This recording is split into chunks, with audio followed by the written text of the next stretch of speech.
Hi, this is Graphically Alex coming at you with all things fat related. If that's something that interests you, please subscribe. I'd love to have you. So today we are going to be covering William's Substack again.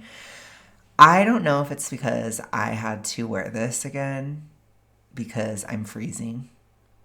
I don't know. It is so cold at night. We've had warm days, but it's very cold at night. And you guys are complaining about me drinking tea, so I have to wear this instead. No, I'm just kidding. No, I honestly just didn't want to drink tea. I would have still done it anyways. But anyways, we're going to go ahead and read this. I'm already getting sassy, but for my Swifties in the audience, you know this is Willow. I wasn't really because I had to put this on, it just made me think of him. Because, the more that he says, the less I know. So I want to go ahead and do this again. But he's trying to be Aubrey right now. That's what he's trying to do. So he's trying to really push the whole, calories are not a real thing type of stuff. So I'm interested to see what he's going to say, just because I don't know. I don't know. It could go anywhere. But I want to see. So I want to see the mental gymnastics. I want to see it all, William. Don't let me down. Okay. So let's go ahead and start. Your body isn't a calculator. The incuriosity of citing calories in, calories out in the replies. Calories in, calories out. That is one of the most common replies you hear when you bring up fat people's rights to exist, or fat people's right to exist. Calories in, calories out, also known as CICO, is brought up, often in bad faith, as more of a statement meant to end a conversation than a question. It is lodged like an accusation, accompanied by claims that to ignore calories in, calories out is to ignore the first law of thermodynamics and science altogether. As someone recently attempted to inform me, quote, "You cannot beat physics no matter how badly you would like to, liberal." This was after a claim that body size diversity exists even if we were all to eat exactly the same. William.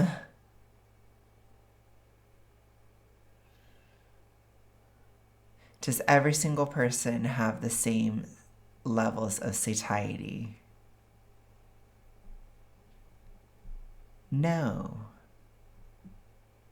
This is taking me back to 2023. This is taking me back to the beginning. If you are a tall man versus a short woman, you're going to be a lot less hungry as a short woman than you will be as a tall man. Unless that there's something severely wrong. It's just how it works. People need different amounts of food. That's the truth. So yes, if everybody eats exactly the same, people will all look different. For some people, a certain amount of calories can be too much, but for another person, it can be too little. It's really something. You have to look at it on an individualized basis. That's why it's hard to talk about in an activistic sense, or it's hard to bring up sometimes, because there's a lot of accountability and self-accountability in weight loss. It's extremely important. And that's the one thing that is really out of fashion these days, is taking any accountability for something like this. A lot of people don't like to take accountability in general, but losing weight is kind of like knitting, in that you can't really cheat. If you're eating too much to lose weight, then you're not going to lose. It's really that simple. Like I said, there's more to it than calories in, calories out. I don't appreciate it being used as a weapon. I don't appreciate it being used in that way, because you need to understand that there's more to it than that. But yes, that is a major aspect of weight loss. It's probably the most important aspect of weight loss if we want to be real, but it's not the only factor. Again, satiety signals, a lot of these kinds of things, activity level, that also affects satiety. There are going to be individual genetic differences, although you're not going to catch me saying that obesity is genetic. You will catch me saying that based on your genetic makeup, you're going to need different types of macros, different amounts of calories, etc., etc. And it can even change throughout life. So you can eat a certain amount of calories when you're younger versus older, if you're more active versus less active, etc., etc., etc.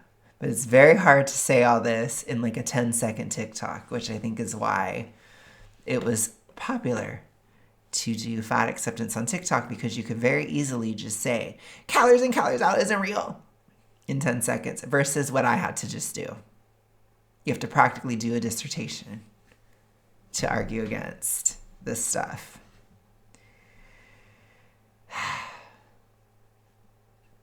Okay.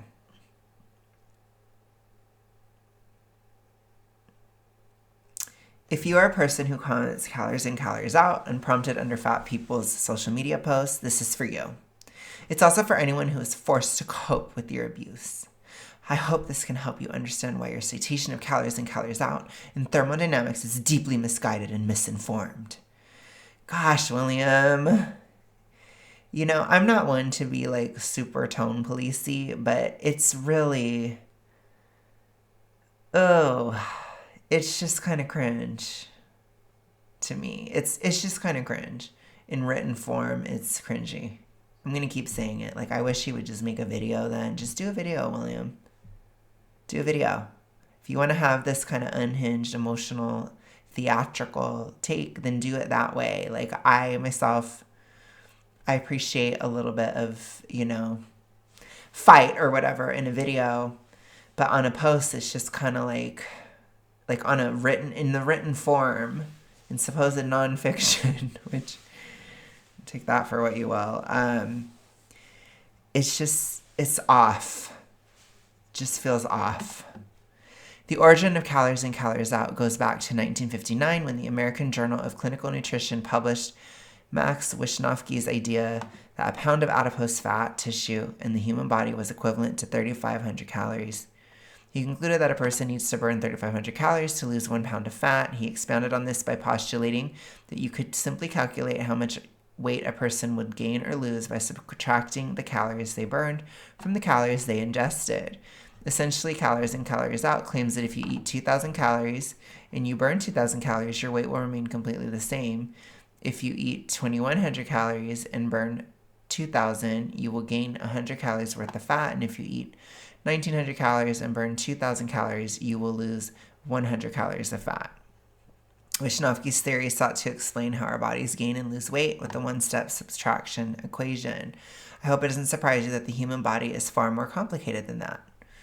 Yes, the human body is complicated for sure, but it's not that complicated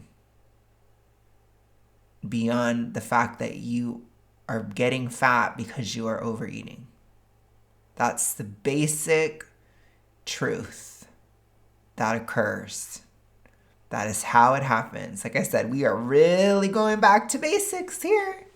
Like I said, I feel like I'm doing a 2023 video right now. This is the type of stuff I was talking about back then. We were starting from the very basics. It's still a caloric surplus. It's happening. There are some nuances like NEAT, so non-exercise. I can't remember what the other parts of it are. But basically movement when you aren't exercising specifically. So things like doing chores, things like walking, things like fidgeting, things like going like this in your chair, like all these kind of things. There are some people who have a lot more of that, so they burn more calories throughout the day than other people.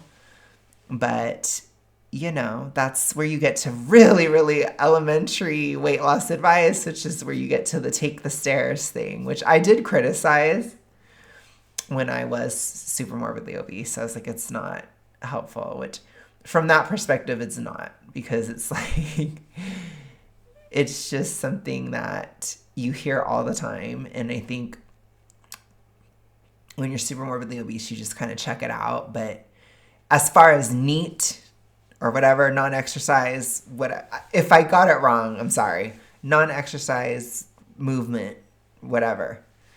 Yes, the stairs matter. Okay, like that's where all those things all those types of things matter.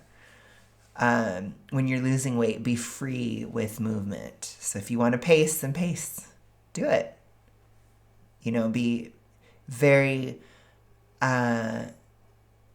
generous with your energy when you're losing weight.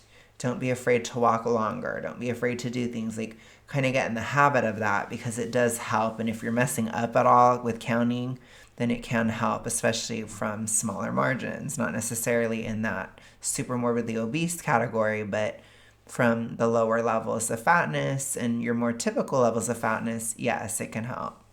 You can think of it as, I'm going to do more activity because it does help to fill in any gaps or any miscalculations I may be making. Okay? Like, I walk plenty. I enjoy it. It's hard for me to sit still at this time. It's been tough. So I prefer to go walk and stuff. Like every day. I like to walk a lot every day, basically. I only rest on Wednesdays, and I have to like force myself to kind of stay down. Unless if I'm like super exhausted or something. But typically I rest one day and I like tell myself to not walk as much. That one day of the week, and then the rest of the week I'm walking all the time. So it's a little bit of advice. Like I said, I may shift things soon. Like, I'm almost out of obesity, so I might not do it as much. I might focus more on going to the gym an extra day. Like, there's certain things I may have to change soon. I have to consider it. But regardless, there's some nuance there, is what I was trying to say. There is some. Okay. That isn't to say that you are foolish for once believing that it was true. Calories in, calories out, whether we know it by that name or not, is how we were taught to understand calories. This knowledge has been passed down to us and adopted as scripture in our religion of healthism. What about the religion of fat acceptance or toxic ritualistic? That toxic CULT. What about that? What is taught in that exactly? Unfortunately, we were all taught wrong. Okay.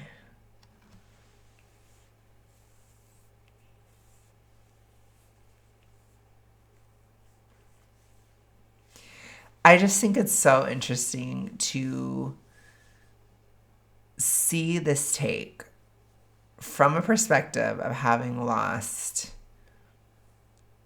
130 pounds through counting calories.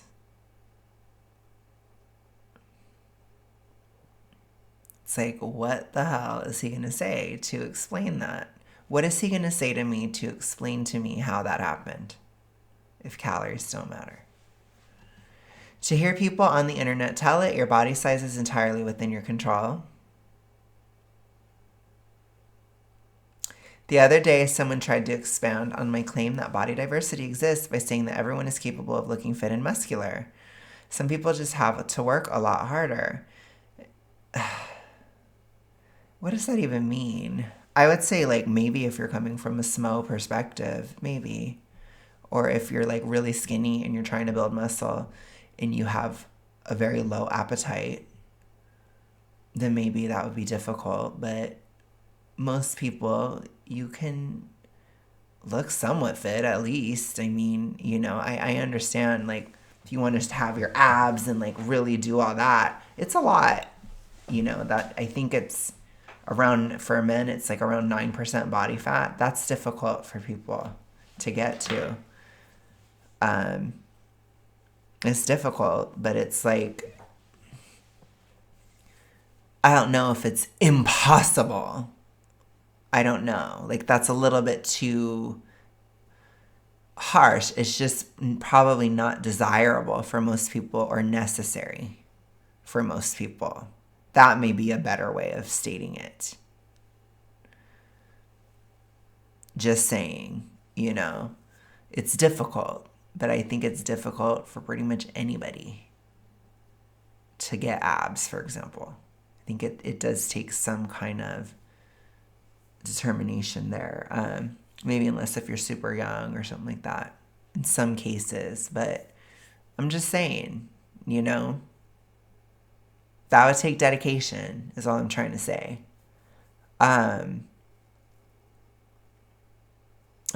Gosh, anyways.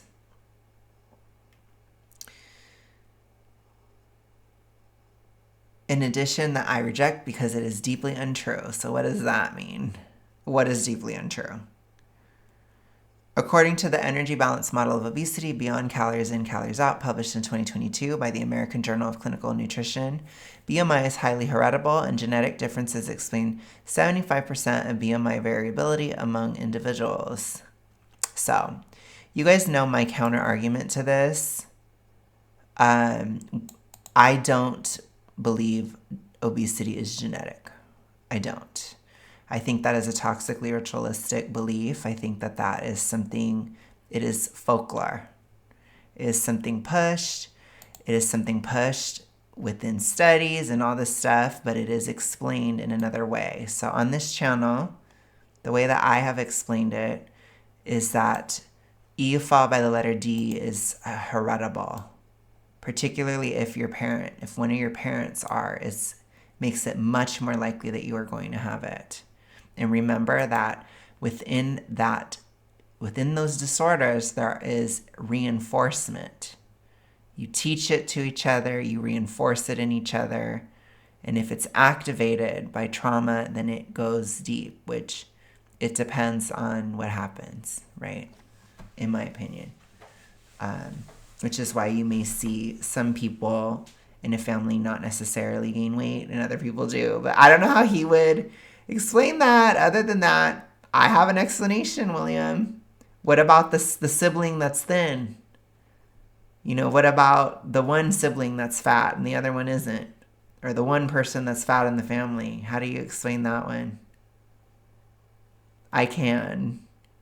So remember, it's not necessarily destiny that you will have E followed by the letter D if a parent does. It's just you tend to, in my opinion, inherit neurotic traits and, that ruminating type of person, like that rumination, I think is highly heritable and it can put you at risk because there is a certain type of person that gets these issues, especially, like I said, I know mostly about the BINGE side, which on that side, there's a lot of rumination, a lot of rumination, a lot of obsession, a lot of neuroticism. Like I said, these types of things, higher anxiety levels, these types of things, it can lead to something happening because it's easy for that.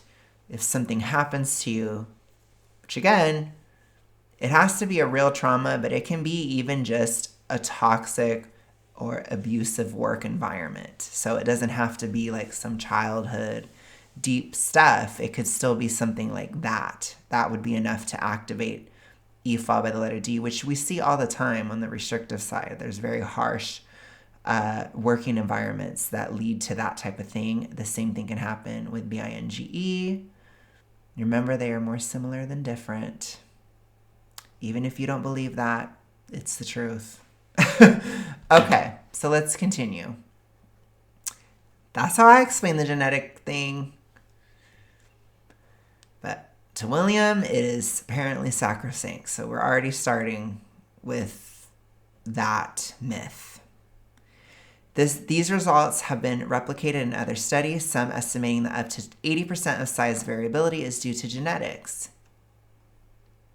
So I explained it. I have another explanation, something that William would not want to hear. But remember that data is there, but you have to interpret it correctly. And there are different ways of interpreting things. And that needs to be studied further, and people need to do more research in that. I know on the restrictive side, there are strong links to heritability. And I would not be shocked if we could just get people to study it, if it was the same on BINGE, but that does involve having people actually take it seriously, which they don't. They don't want to. That's something I'm going to bring up. If you care about the obesity epidemic, you do have to talk about the other side, especially if you're talking super morbid obesity, where it's a lot more common. A lot more common. Remember, not every fat person has that. That's not true. Certainly not if you're just obese. Most people that are obese probably don't. They're probably just eating because they like the taste of the food and, just kind of lazy. That's true. That's a thing. But when you get to like really big, there's oftentimes something going on. I think it should be a question that professionals look into 100%. If somebody is super morbidly obese, it should be totally considered if they have something like that. Because it's a very obvious sign, similar to being extremely underweight. Wouldn't you question if something was going on? I would think you would. Like I said, you got to take it seriously. That's how you get these studies and stuff. And then we can start to actually piece together this data and stop pushing toxic ritualistic beliefs that being super morbidly obese is somehow genetic. Because look at him. He's using that. He's not interpreting it correctly, in my opinion. Okay. We are not all capable of looking the same. The idea that we are is aligned with eugenics. That is so stupid. I just can't. Nobody has said looking the same.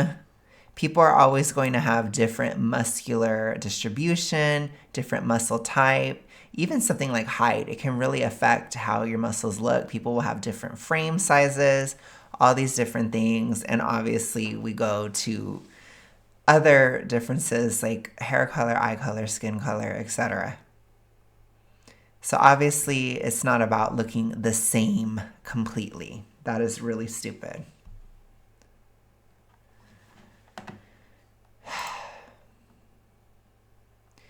If the calories in, calories out theory truly worked, all a person would need to do to lose weight and maintain it is be in a caloric deficit until their goal weight, then maintain an equal ratio of calories in to calories out for the rest of their life. This does not happen. That's not how any of this works. Okay, tell me then, William, how does it happen? When a person exits their caloric deficit, they immediately start to gain weight back.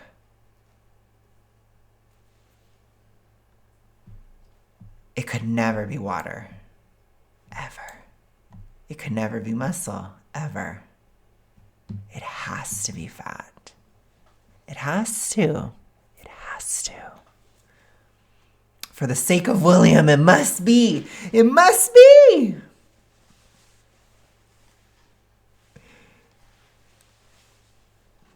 Why? Oh my gosh, here we go.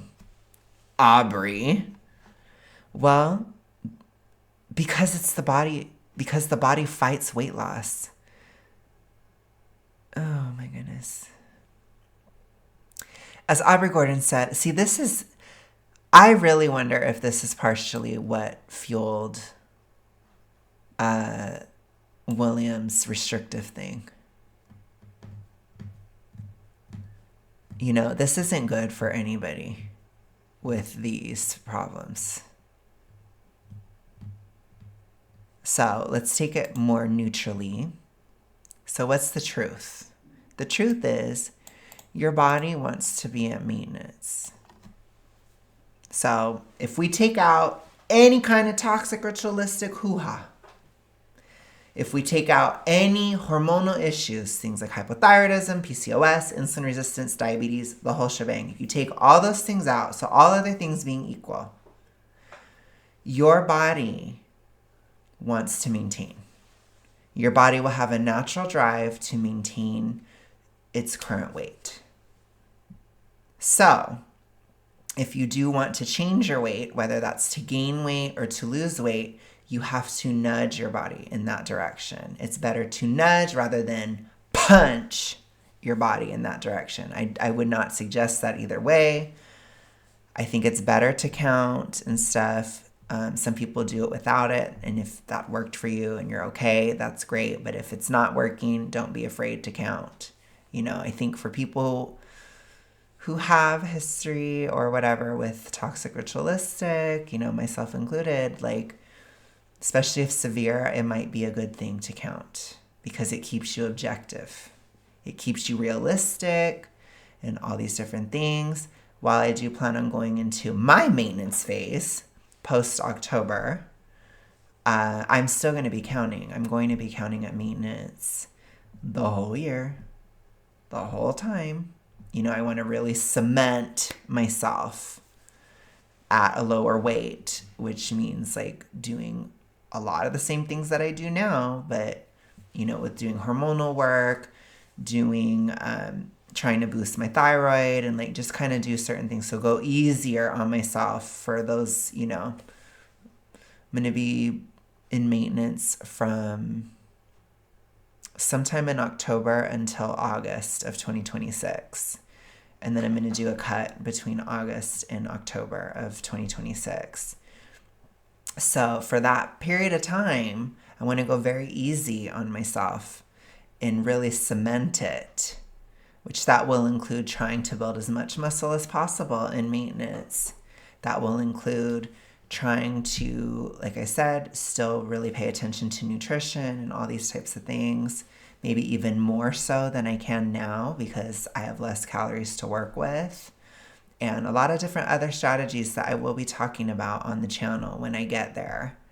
So it's still going to be a very deliberate maintenance and a very important maintenance. I'm going to experiment with this a little bit 3 weeks throughout this year. So my first one will be in LA. I'm going to be eating at maintenance and counting at maintenance in LA when I go. And then when I go to Texas in April, and then around my birthday, towards late July, early August, I'm going to, sorry, I'm burping. I don't know what the hell. I'm going to do a maintenance week for my birthday as well. And I feel like that kind of helps spread it out a bit. So it should be easier to continue. It's easier if you take breaks too. So anyways, it's a little easier. But the point is, you have to kind of nudge your body. Think of it that way. So while it can be stressful to the body to, gain or lose weight, if you manage it, if you do it in a way that it's not too overpowering or too much, your body can be fine. And especially in the case where you are severely underweight or severely overweight, normalizing body weight, you will feel better in the long run because it's just for the best. Your body thrives at a more normalized weight because it's supposed to be there. It's really quite simple when you think about it. So if you do need to coach yourself or, like I said, nudge your body towards a more normalized weight, you can. It's just going to take time, and you want to be, thinking of it as a nudge rather than a punch. That's a better strategy, in my opinion. That's my opinion. That's what I have done. So far, so great. There you go. There you have it. Okay. As Aubrey Gordon said in the Trouble with Calories episode of the Maintenance Phase podcast, when your body takes in less energy, your body expends less energy. So,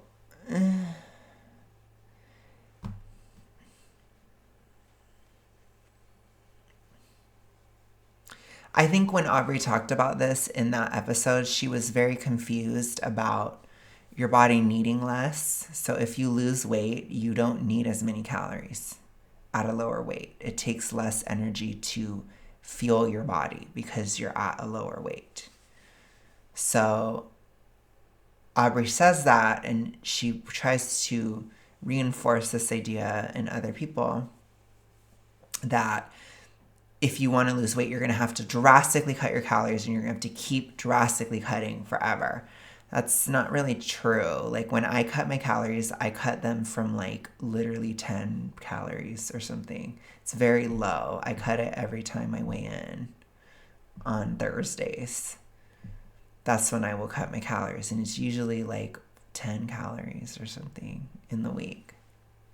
It's very low. You barely even perceive it. She's acting like you're gonna have to cut 1,000 every day, or so, like when she says it that way, it's said in a way to be so extreme, but it's really not. And like I said, you don't need as many either as you lose, so you have to kind of think of it that way too. When the body experiences a caloric deficit, it interprets it as an environmental lack of access to food or a period of famine. In a period of famine, your body's priority is to keep you alive. So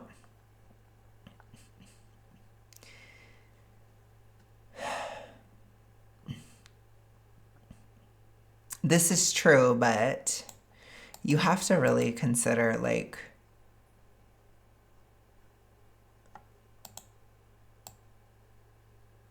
your body knows that you have fat on you. So let's think about this from like let's think about this we'll take it from an obese perspective. Your body knows that you have excess fat. So your body will just use the fat that's on you. If you completely cut everything or you do a drastic cut, your hunger or metabolism will suffer because you're not getting any nutrition in. There are certain nutrients that we cannot store. Things like vitamin C, for example. Can't store it.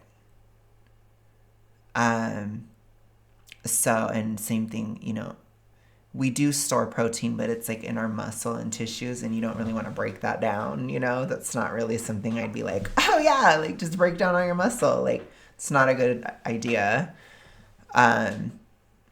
But you have to have like vitamins and minerals and protein and things like that. And dare I say carbs. Don't tell anybody. I'm just kidding. But you have to kind of have certain things to kind of keep things moving, So, but you don't have to have all of your daily calories with all that. That's not true. Your body will then use the fat on you to supplement whatever you haven't done. And that's the strategy, and that's what you should do. That's the easiest way to do it.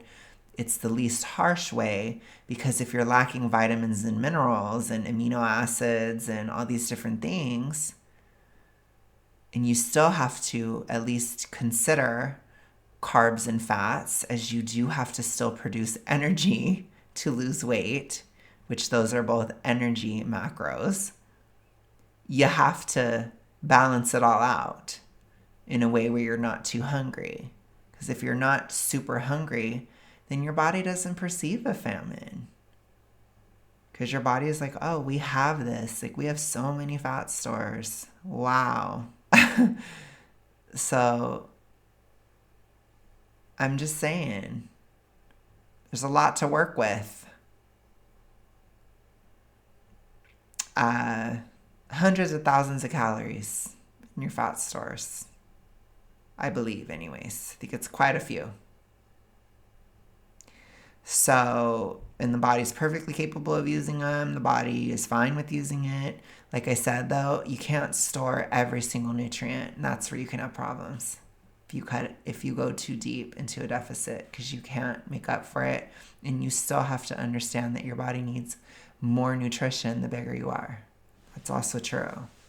So people don't always think about it reasonably, but all I'm saying is you would only experience a famine if you were lacking vitamins, minerals, amino acids, etc. Things that you can't store.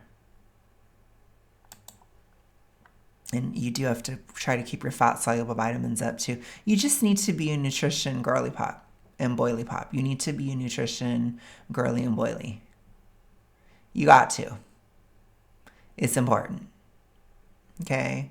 You don't always have to be perfect in a deficit all the time, but you do, because it is challenging sometimes. But you have to be as perfect as possible. If you really just are like, I don't care. I don't care about having any vitamins. You're going to have a problem.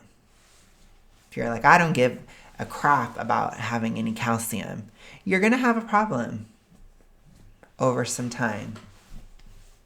For example, if you're like, I don't care about having any minerals, you're going to have a problem eventually. You're going to have metabolic issues because you do have to have all your nutrition for your metabolism to function normally. That's true. But see, it's not that hard to talk a little bit more nuanced, William. Or Aubrey, I guess, in this case. It responds by slowing down your metabolism to preserve the fat on your body. No. It's because you don't have any nutrition to fuel your metabolism. That's why. Your body, especially when you have tons of fat on you, your body doesn't care that much about this. It's very easy for the body. The body's like, oh my gosh, we got so much to work with. Damn. You know? It's easy. Especially if you have a ton. If you don't, then I do think it probably is harder.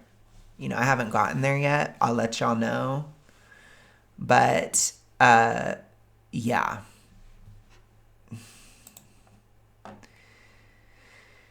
Okay. To preserve the fat on your body as a source of energy for later. No. In more extreme cases, it responds by shutting down less essential functions for survival, like hair and nail growth. So how would it be more extreme? Oh, it is more extreme. Okay. Less essential functions like for survival, like hair and nail growth. If you've ever started losing hair on a weight loss diet, that's like the reason why. So this can happen, in my opinion, I think for a lot of different reasons.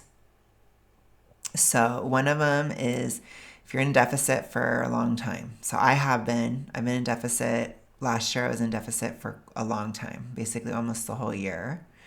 And I did have a lot of hair falling out from August until basically now, I would say. August to February, I had a lot of hair fall out.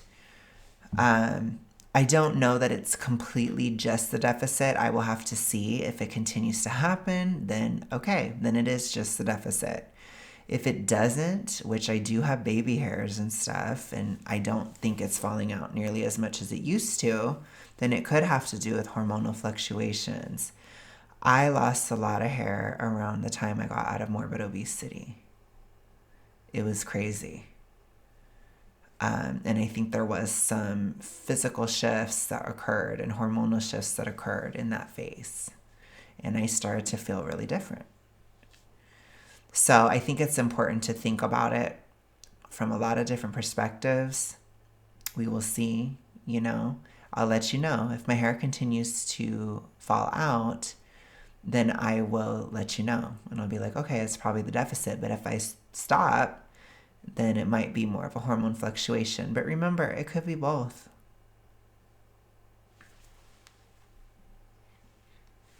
You know? As far as nails, I've had nail growth, so I don't know about that. But whatever. Okay. The downshift in metabolism is aggressive and starts as early as a day into weight loss dieting. It is so aggressive that when Kevin Hall factored in downshifts in metabolism to calories in, calories out weight loss predictions in 2011, he found that Wisnowski's rule overpredicted weight loss by 100% in the short term. So I think the issue with this as well is there's a difference between, gosh, I have to literally fight almost everything he says. There's a difference between weight loss and fat loss. So the fat loss is pretty stable. Weight loss, not necessarily. It depends, especially if you have hormonal issues like hypothyroidism, which is incredibly common, and supermorbid obesity. Like I said, even if it's just due to excess estrogen alone, because estrogen opposes thyroid hormone in the body. So that can cause a lot of swelling. Even when you're losing weight, you can swell. It's super common. It happens all the time. So weight, maybe. Fat, I'd be very skeptical. Very skeptical. We refer to the general idea of the effect of this downfall as a weight loss plateau. Plateaus happen for numerous reasons. I told you I had a major one last spring in April, but it was due to returning to the gym and building muscle, which if I'm building muscle and I'm not gaining weight, then I was still burning fat. Remember, fat loss is not always weight loss. Kevin Hall's research alone should be enough to disqualify calories in, calories out from being used in any serious conversation about body size. Furthermore, sustained periods of restrictions, especially severe restriction, could damage your metabolism long term, if not permanently. So remember, this has to do with nutrition. Vitamins and minerals are what fuel metabolism, as well as proteins, fats, carbs, etc. All those things, they all fuel metabolism. So it has to do with, if you don't have those, then your metabolism slows down. If you work them back in, then it will recover. But it can take time depending on what you're doing. It can take sometimes years if you are really messed up like I was. I was very messed up. It took me, a year and a half. But a year and a half of dedicated nutrient restoration, it's not your whole life. So William is being dramatic again. Just saying. Also, you have to keep in mind muscle. So if you lost tons of muscle as well, that also reduces the amount of calories that you're burning. So you need to build it back. Then that will also help your metabolism. And that can take time. Those things can take time.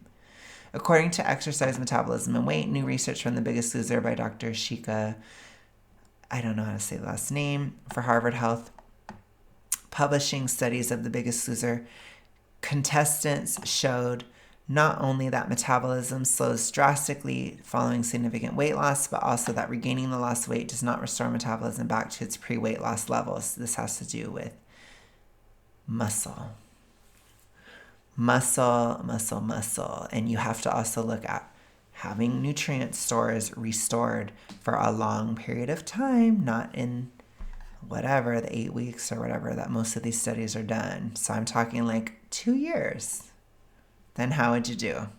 Probably a lot better. This aligns with the theory that as the body weight cycles through weight loss and weight gain, the person's natural set point goes up over time. Still waiting on the regain, William. The body fights to maintain or increase your weight in response to food restriction to prepare for the next period of restriction. No. This has to do with likely you have nutrient deficiencies, and in terms of B followed by E followed by D, you tend to binge on food that is not nutrient dense at all. So your nutrient deficiencies never get better. That's typically what it is. It just keeps getting worse. Worse and worse and worse over time.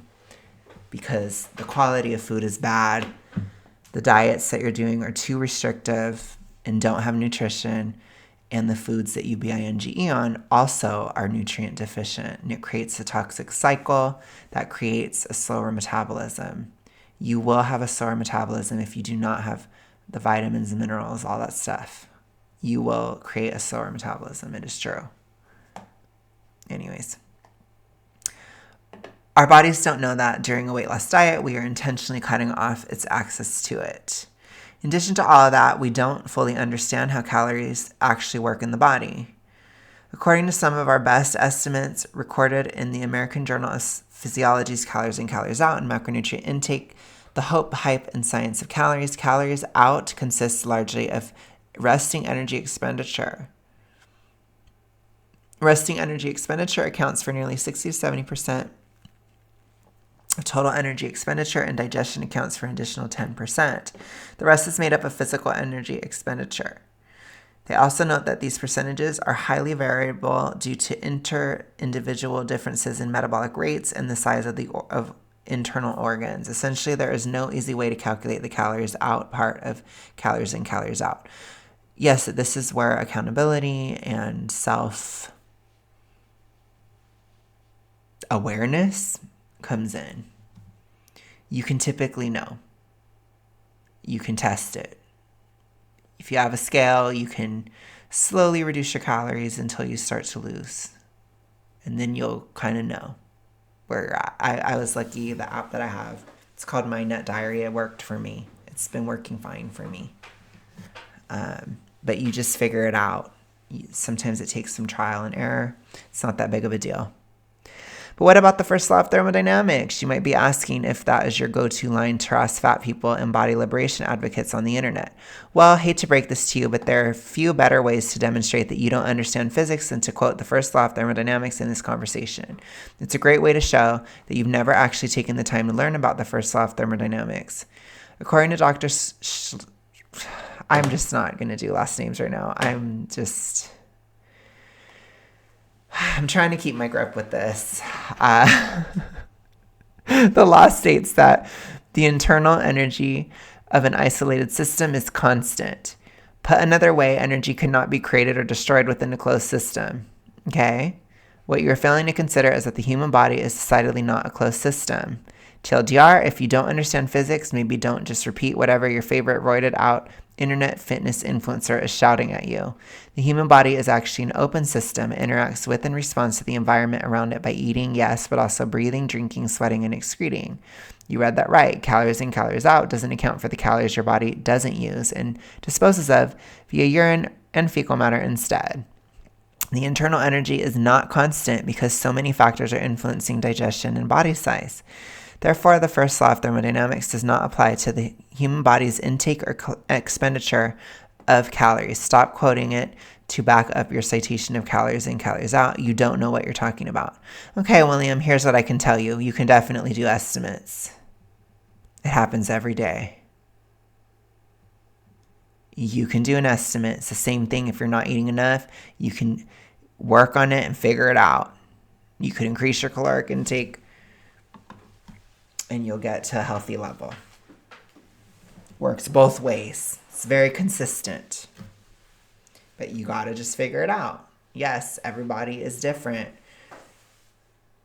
But you just gotta figure it out. Once you get on a track, then it's pretty easy. Finding the first numbers and stuff, it can be a little bit of a challenge. But just track a normal day. Reduce 100 calories until you start to lose, basically. You can reduce 100 calories a week until you start to lose. But you can measure it. You don't have to do everything in 2 seconds. Okay? The fact that calories in, calories out does not take any aforementioned factors into account makes it less than irrelevant. Not only in general, but particularly in conversations about how people don't have much control over their size through dieting or other means. It is so out of place in these conversations that it should be genuinely embarrassing to cite calories in, calories out as an obvious fact of life. It's just not enough, that's all. That's my critique of it. It isn't enough. It's not enough. It's something, but it's not enough. And I'm willing to bet that you can't even count the number of very fat people in your life who have lost weight, become thin, and maintained that size on one hand.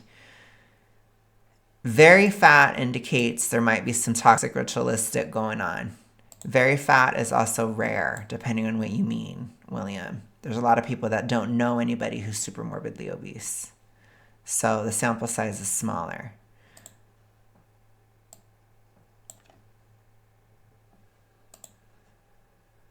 If you can't think of if you can even think of a single one, well, we all have, let's see, we all know Obese Beast. There's one. I could think of one.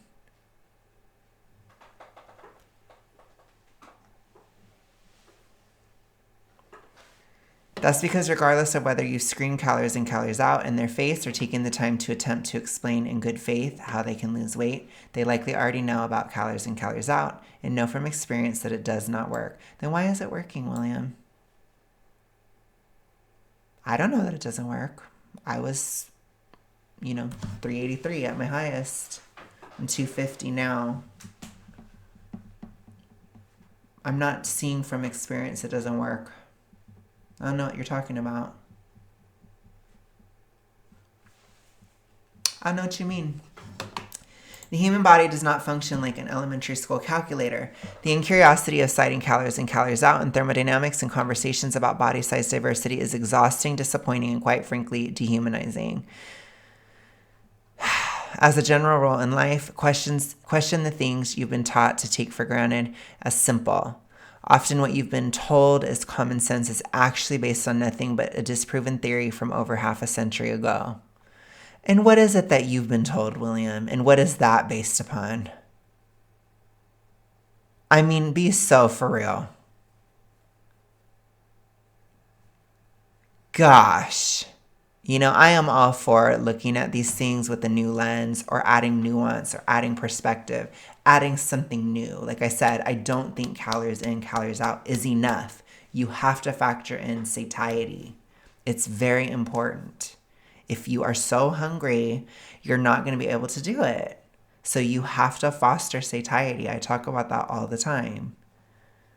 But it's like, it's still important.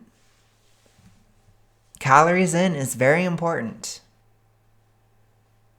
I mean, if you want to cut out this part, then just put CI, calories in. It's important. That's the most relevant thing. How much are you eating? That matters. Gosh. You know? It's not that we necessarily know what the right answer is. It's just that it is all far more complicated than a one-step subtraction equation. Okay, it's not far more. It is more complicated, yes. Like I said, calories in, calories out is very real. It's just not the only thing that's important to consider. You do have to consider other things. I do talk about hormone health. I talk about satiety. I talk about nutrition. It matters. You have to have nutrition or you will probably not succeed because you're going to be really hungry. It's pretty intuitive, or pretty obvious, I guess we could say. But thank you so much for listening. I will see you guys again tomorrow. Have a good rest of your day, night, etc. Peace. Bye.